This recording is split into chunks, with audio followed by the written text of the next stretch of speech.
This is the Realty Classroom Podcast, episode number 87.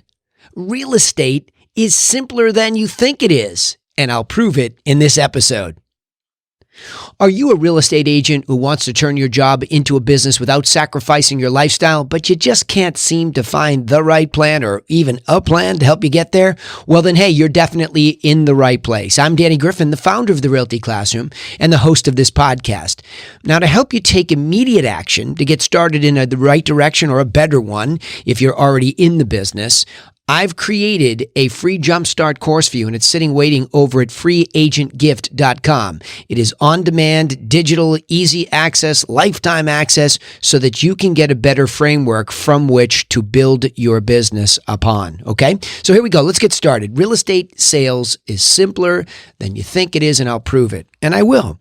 And remember, I want to just preface this by saying, every time I do one of these podcast episodes, I am fresh off of yet another week of doing what you do as an active broker owner, and agent in the field. I do them all. I play all those roles. But more importantly, after a long week of one-on-one coaching with some very high-level performers and new people who are just coming into the business every day. So I run the gamut every week, and I try to chunk it up and give it to you.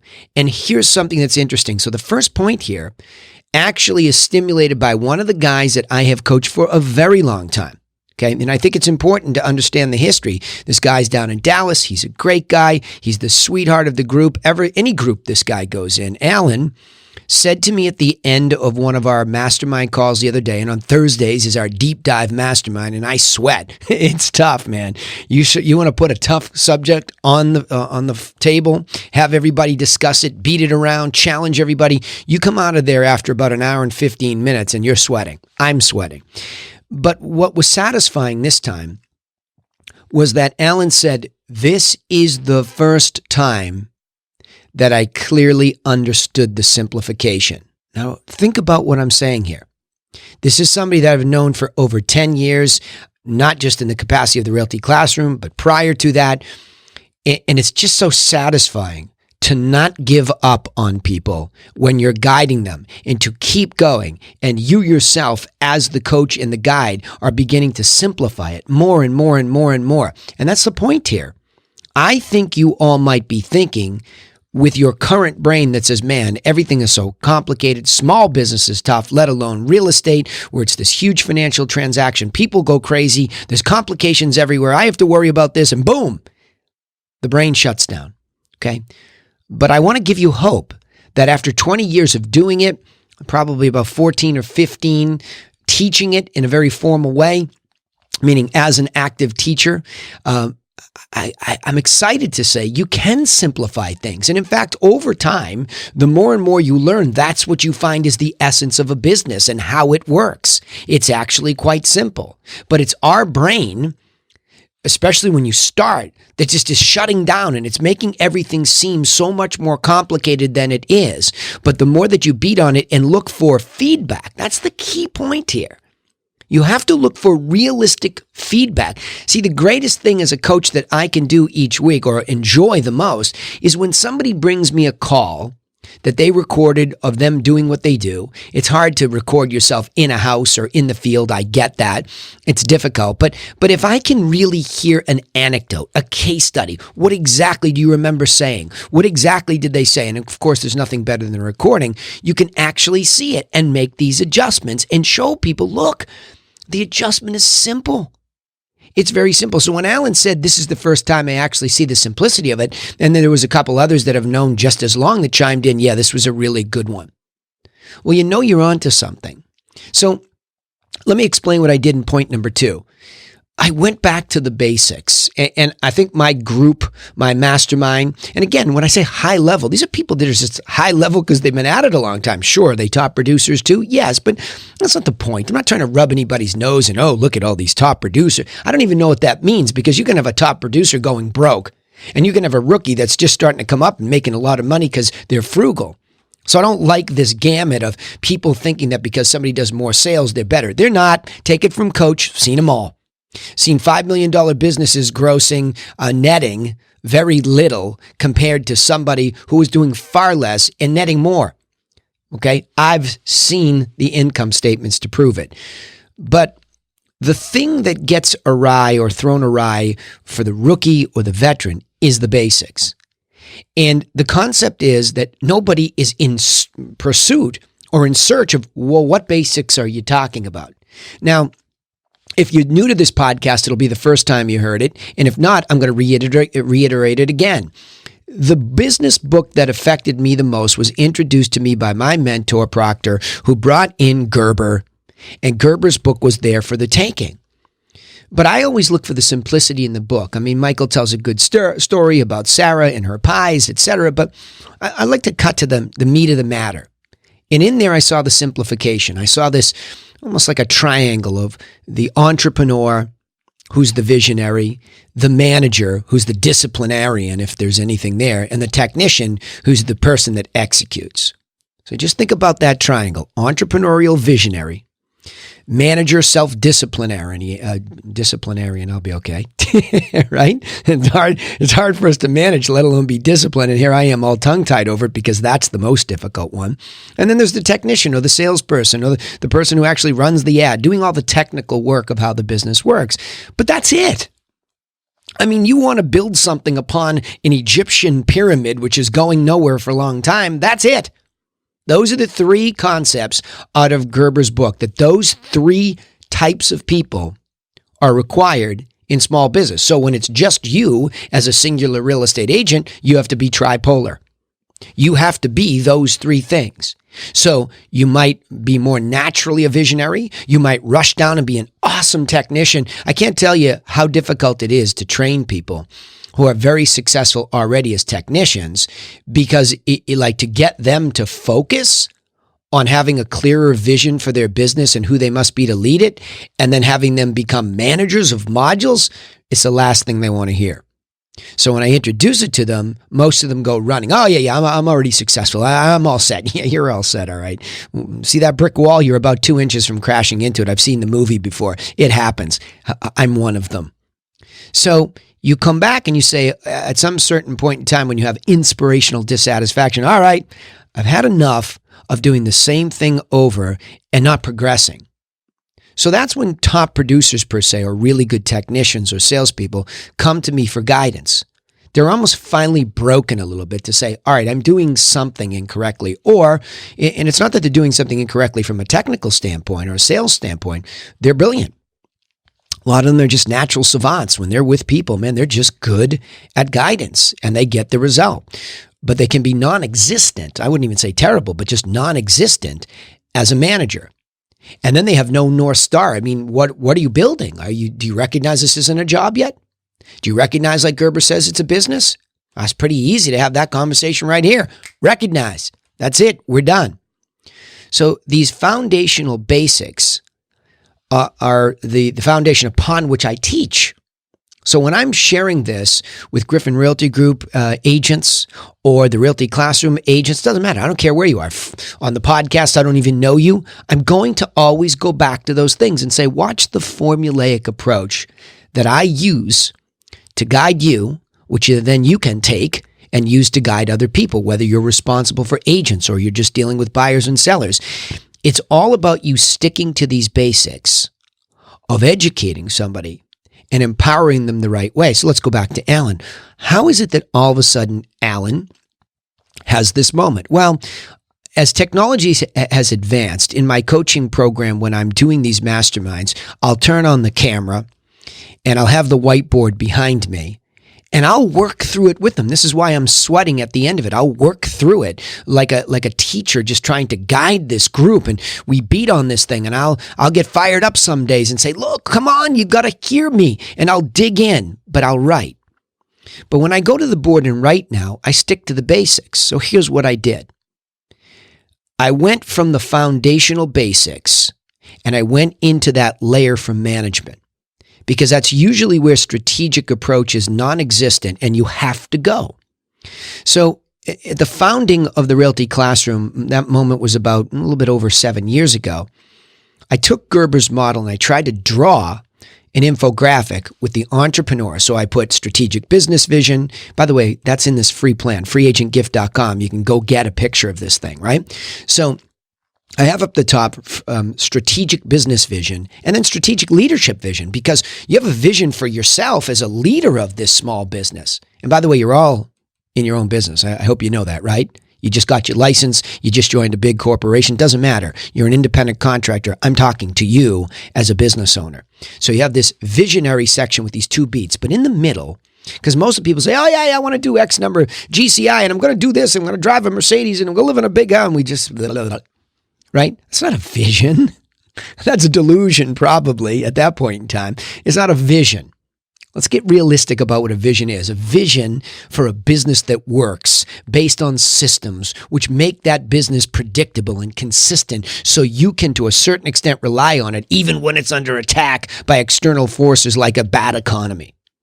That's what you're trying to build here, hopefully. And on my watch, it better be, because I'm trying to protect you. So you go from those foundational basics and you say, all right, I get it. Enough. Stop. I'm going to be a manager. I'm going to put that cap on. I'm going to try to sit there and discipline myself. Tell me what to do. Okay, good. Now we're at the next point. We're going to do the two-step here. It's a little dance.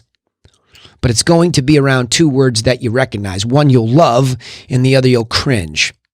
Marketing as one module, step one. And the second step is conversion. Huh? Yeah, conversion. The converting of a relationship over time, the patience to be in that relationship, the patience to give away your best stuff for free over and over and over, earning conversion. Not jumping up and down on somebody's leg like a puppy, but earning that relationship because you're giving.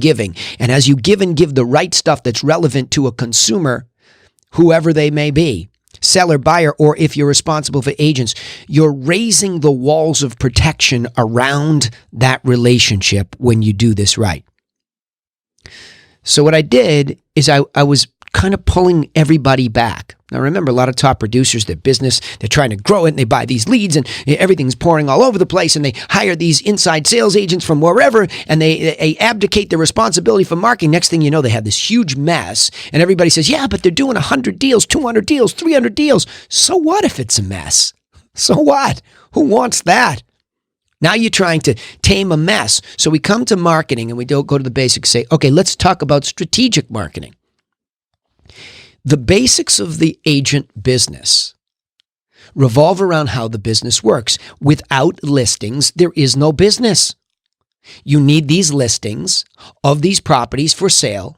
They go into the marketplace called MLS, where we can all access them so that the buyer agent who doesn't have a listing that matches their buyer can go and share this information. It's a marketplace. It's a basic thing. It's all you need to understand. So if you want to be good at that business, doesn't it make sense that when you're marketing, you should start with at least a thought, maybe I ought to figure out how to get these listings. That's the hammer on the side of the head. Maybe I ought to think about how to get, I'm just a buyer agency alone and, I don't do listings, they're too difficult. I mean, I've heard it all. I've heard this all, 20 years of experience, and including in my own head, especially in the buyer side. Oh, I'm so good at the buy side. I have it locked down. And, we'll just get those listings as they come. The basics of the business are it is a business driven by inventory. They are called listings. They go into the marketplace called the multiple listing service, and that's where we all have access. You should figure out very quickly that a basic of your success, a foundational step, starts with trying to market to people who might want to list, who might want to sell their property, why they should consider doing it with you. It's a basic. You will never get away from that discussion, whether it's me or anybody else. You just can't get away from it. So deal with it, and deal with it with me here today, as did Alan. So we sat down and we went to work and I got up to the board and I wrote that down. I went to the middle, again, freeagentgift.com gives you this thing. You can print it out, stick it on your wall. So every time you listen to a podcast, you know what I'm talking about. When you are managing The first thing you have to manage is marketing. And in this case, marketing permeates a lot of things in your business. But in this case, I'm talking about marketing to potential sellers who might want to list and you don't know them already. I'm not talking about your quote unquote sphere of influence. I am not talking about your past clients. That's another module down the line. Yes, there's some marketing involved all throughout this, but I am talking about how to market that you are potentially out there to help guide somebody sell their property, and therefore they would have to list with you and go into the marketplace with you. That's all I'm talking about. And you have to learn how to do business with people you don't know. You can't sit here and think you're going to build a career, especially when you're starting from scratch, by just doing business with people that know you. You just run out of them. It's just not enough of them. I know 7 degrees of separation and all these other things. And I know this guy that knows it great. But why not just market your service to a geography where there is a need to list and sell constantly? That's the good news for us in our business. There's constantly a need. Why don't we just learn how to market to them? So I put that up on the board. Marketing. I put an arrow over sellers. And then we went down into context.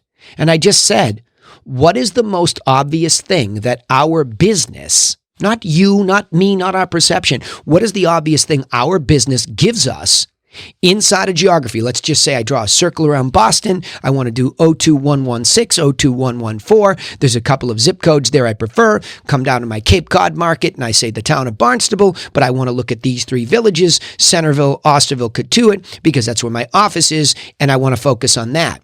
Do you think I am going to be able to easily find people who might want to sell in there? Now let that just sink in for a second. Because here's where you stray from the basics, and here's where you make it complicated. I'm asking you to think, does our business give me, in that scenario, an indication of where I might be able to get into simply a conversation about listing a property? Expireds, probates, FSBOs. Now, I don't care whether I liked or was comfortable looking at those 3 dispositions or contexts of sellers. I've got sellers, and then I list these 3 obvious things that the business says, these people are out there with potentially a need to list and sell. The expireds might be ornery when you get them, sure, but that's what shuts your brain down. It doesn't stop it from being an obvious potential place where somebody might want to have a conversation with you about listing a property. When somebody is the administrator of an estate, there may or may not even be real estate in there, but until you go pursue it and offer some help with them as an administrator, you won't know. In the FSBO, I get it. Most of them, they don't want us. They don't think they can afford us, whatever. But there are conversations there. And until we go into a geography and we exhaust all those things, we just skipped over the basics. But yet we'll be more than willing to go out and buy some esoteric guess site and throw up a guesstimate of value and call that easier than what I just mentioned. It's not. It's more nebulous, it's more cloudy, it's more confusing, and it is not a basic of the business. The basics have always been around. Those are contexts. I don't care how you find them, digital, door knock, phone call. They're the basics. Talking to people about online home evaluation is not a basic of the business. It's a new phenomenon. It's a new way to get into conversations, yes, but it's far further removed from a real telemarketing or door knocked or face-to-face conversation. We just can't get away from that. You can't explain it away. So now we had all these opportunities over there, and I'm not saying we didn't put home evaluation websites, but you have to prioritize things and say, is that a basic foundational thing? Do I have a higher probability to have a conversation today calling expireds, FSBOs, probates, or do I have a higher probability to gather an email, look it up on Free People Search or Fast People Search, whatever you want to look it up on? Do I have a higher probability of having a substantial conversation with the former or the latter?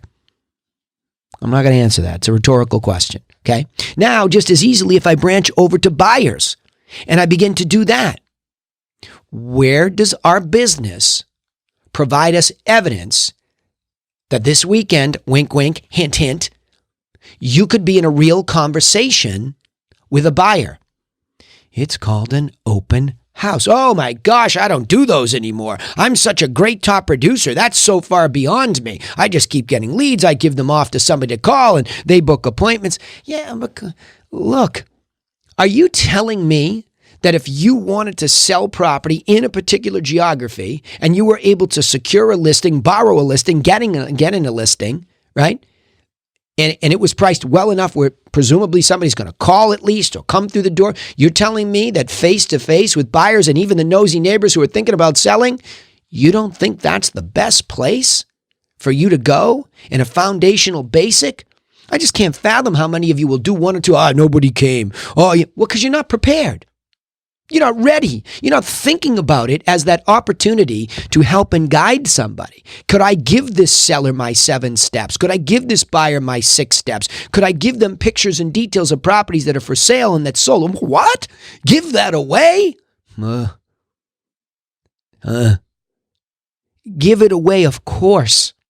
Help them, of course, because this is where conversion begins. Do you understand that the law of reciprocity is one of the easiest, most wonderful things that ever existed in humankind? If I give something to you, you're more likely to at least give me some time in a conversation so I can see if there's an opportunity to continually serve you so that I can continuously build a relationship of trust where you allow me to start to guide you about selling, about buying.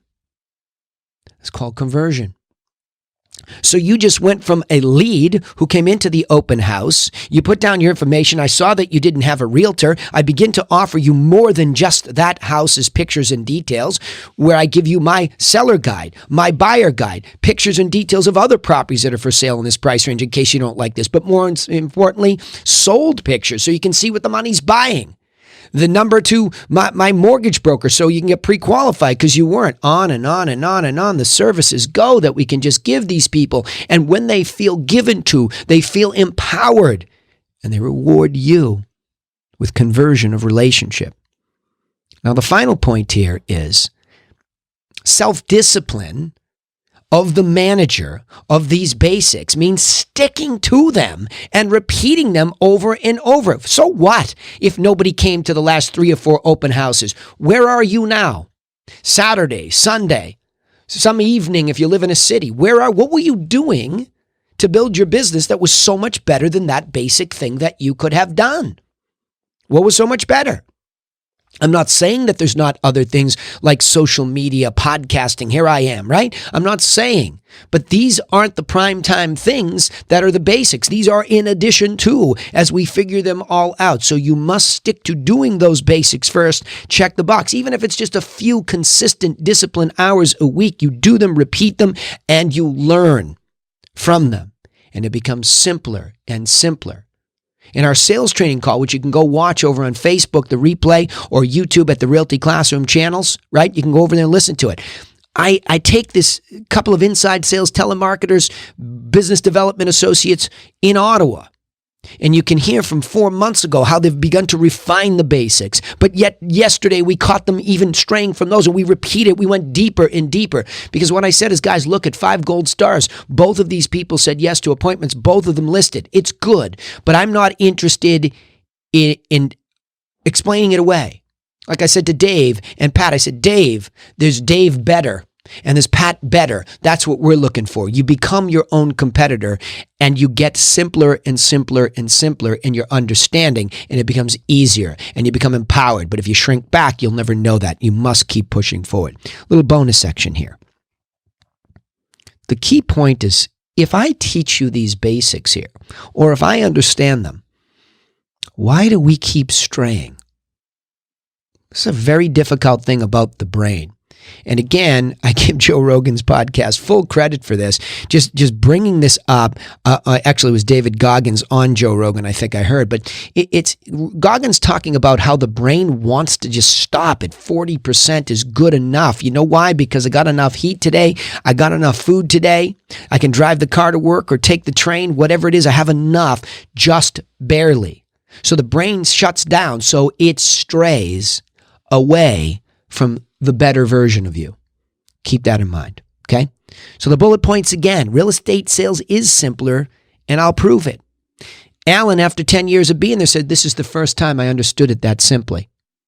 because he could see the second point, that you must learn the foundational basics of being the visionary, the manager, and the technician in this nice rhythmic balance. But more importantly, the third point, you must focus on the two-step, marketing to people that you don't know, especially sellers who will become listings, and you will control those listings.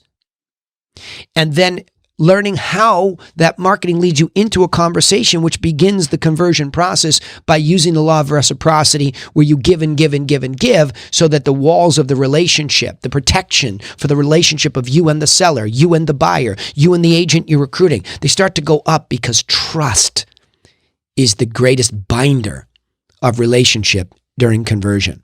And of course, self-discipline, stick to it, repeat the basics, and figure out why you're straying. It's your animal brain shutting down, all right? Summarize the key point here. Agents must learn the basics of the business and do them, rather than run away and do what they perceive as being easier. That's an ugly place. I call it the poppy fields with Dorothy off of the yellow brick system. All right, now remember, you can take immediate action and get started in the right direction or a better direction with our free simple business plan, which includes that infographic I talked about over at freeagentgift.com. Also, please don't forget to subscribe to this podcast so that you don't miss out on any of these insights each time. I'm giving you coaching. I'm giving it to you each week, live off of these real events that happen every week in my businesses, both my brokerage, where I'm an active agent, and of course, my coaching program. We also broadcast our live sales training calls. We give them away. Facebook, YouTube, every Friday, 1 EDT. Go over there. You can check out the recordings. They're all over there. So remember to turn on those page and channel notifications for the Realty Classroom so you won't miss those reminders. We'd also appreciate if you would share our content. Please do that with other entrepreneurially spirited real estate agents just like you, so they get the help that they need. Hey, thanks for listening. And remember one key point here. Nobody's coming for you. So you go get to work on your own business. And I'll see you in the next episode.